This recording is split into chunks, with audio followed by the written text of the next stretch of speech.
wabarakatuh. Kami di sini akan mendemonstrasikan hasil aplikasi yang telah kami buat, yaitu aplikasi catatanku. Pada kesempatan ini, kami akan menjalankan dan merunning aplikasi tersebut untuk menunjukkan fitur-fitur yang telah kami kembangkan. Di sini kami akan mencoba untuk merunning dan menjalankan aplikasi yang sudah kami buat, yaitu aplikasi catatanku, dan menjelaskan fitur-fitur yang ada di dalamnya. Kita akan mencoba merunningkan.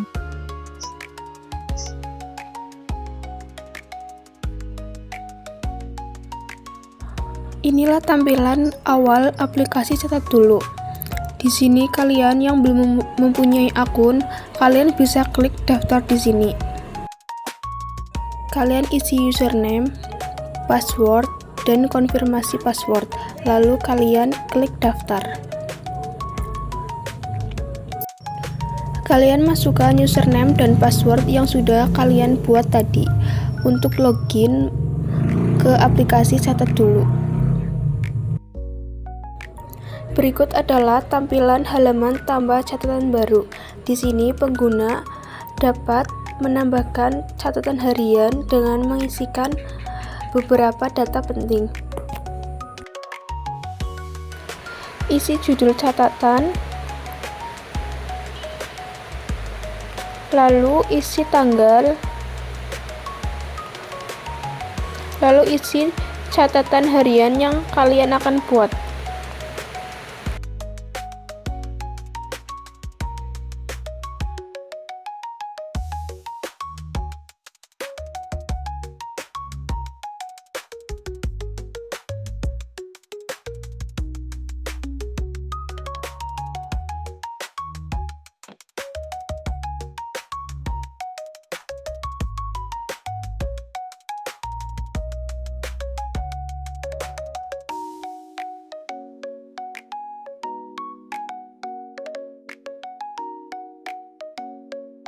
Kalau sudah, lalu klik simpan.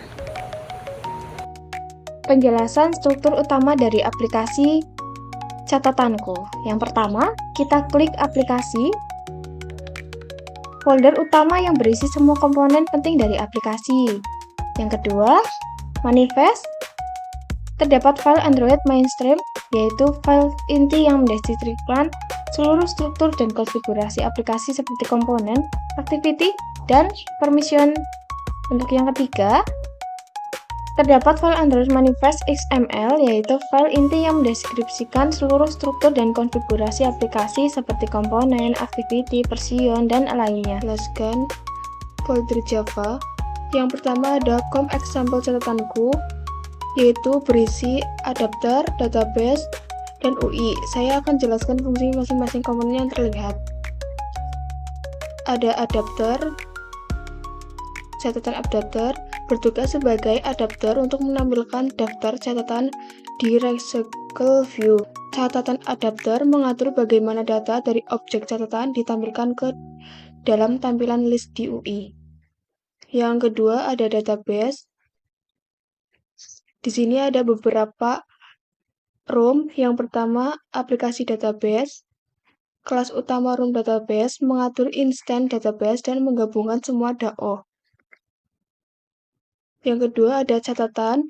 Ini adalah kelas entitas untuk tabel catatan, berisi anotasi entity dan field yang merepresentasikan kolom pada tabel, misalnya ID, judul, isi, dan tanggal. Yang ketiga ada catatan DAO. DAO, Data Access Object untuk entitas catatan, berisi query seperti insert, update, delete, dan get all catatan. Ada user, kelas entitas untuk pengguna, digunakan untuk menyimpan informasi user seperti username, password, dan lain-lain. Yang terakhir ada user DAO. DAO untuk entitas user, berisi query seperti login user, username, password, insert user, dan lain-lain. Terus ada folder UI, berisi buat catatan fragment untuk membuat atau mengedit catatan. menyediakan form input untuk judul dan isi catatan serta tombol simpan. Login fragment untuk menangani login user akan memanggil user DAO untuk verifikasi user berdasarkan username dan password. Register fragment untuk pendaftaran user baru, memasukkan data user baru ke dalam tabel user melalui user DAO. Riwayat fragment untuk menampilkan semua catatan yang sudah dibuat, menggunakan catatan adapter untuk menampilkan catatan dalam Recycler View.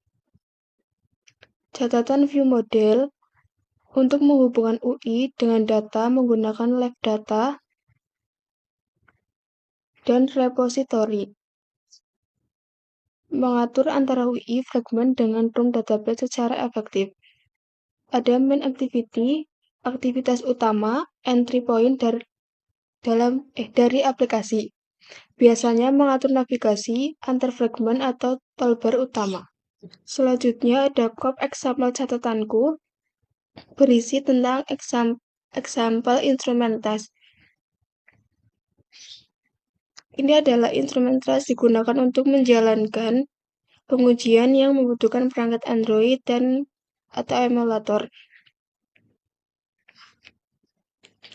Terus ada com example catatanku berisi example unit test digunakan untuk menjalankan pengujian yang tidak membutuhkan emulator atau perangkat. Ini saya akan menjelaskan folder Java generate. Di dalam folder Java ini terdapat com example catatanku yang berisi aplikasi database, catatan DAO, user DAO. Folder Java ini berisi kode Java otomatis yang dihasilkan oleh Android ROM compiler saat Anda menambahkan entitas dan DAO pada proyek Anda. Pada example ini berisi aplikasi database yang berfungsi menghubungkan semua DAO dengan room, mengatur inisialisasi database SQLite di belakang layar, dan menghandle versi database, nama tabel, migrasi, validasi skema.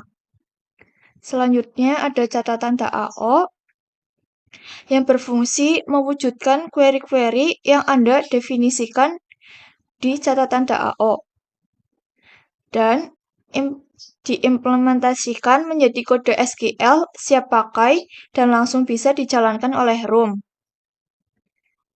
Yang ketiga ada user DAO yang berfungsi menyediakan logika real untuk login user, insert, cek duplikat user. Dan secara otomatis ROM akan mengubah anotasi. Selanjutnya, saya akan menjelaskan REST. REST adalah singkatan dari Resolve Cache.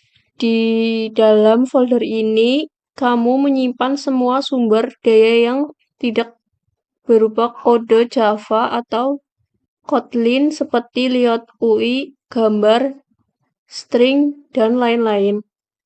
Selanjutnya, di dalam REST ada drawweb, layout, menu, mipmap, files, dan XML.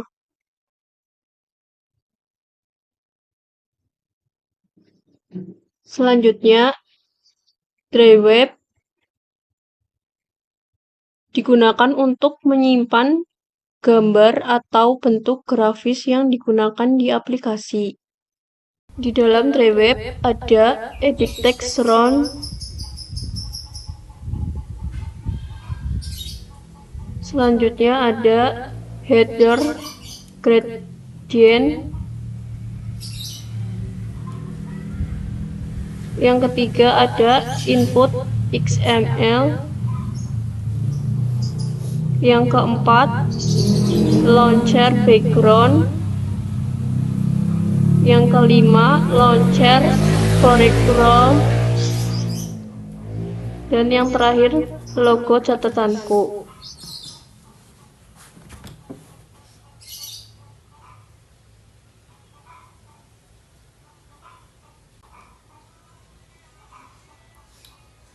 Selanjutnya, layout berisi file XML yang mendeskripsikan tampilan antarmuka atau UI aplikasi.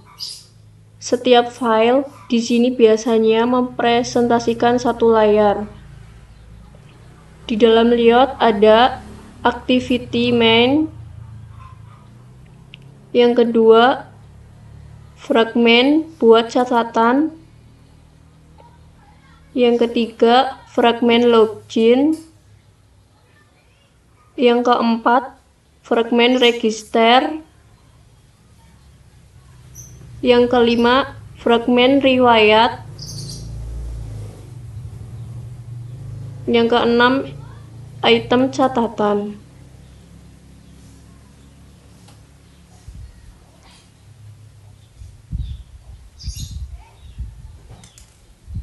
Selanjutnya, menu folder ini berisi file XML yang digunakan untuk mendefinisikan menu aplikasi seperti toolbar menu atau opsi konteks. Di dalam menu ada menu button,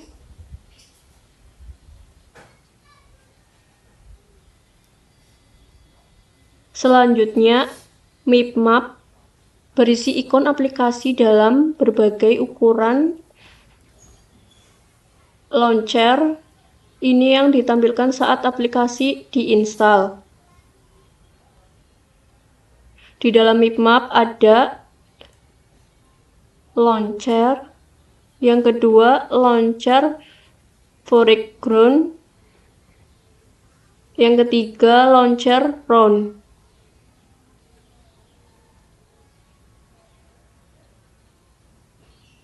Selanjutnya, files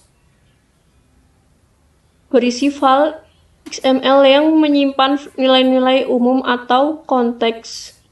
Di dalam files terdapat colors, dan yang kedua string. Selanjutnya ada themes. File ini berisi pengaturan tampilan tema global aplikasi seperti warna utama, warna latar, jenis font, dan style komponen UI. Dan yang terakhir, XML. Folder ini untuk menyimpan file konfigurasi khusus dalam format XML. Di dalam XML ada background rules, dan yang kedua data exchange rules.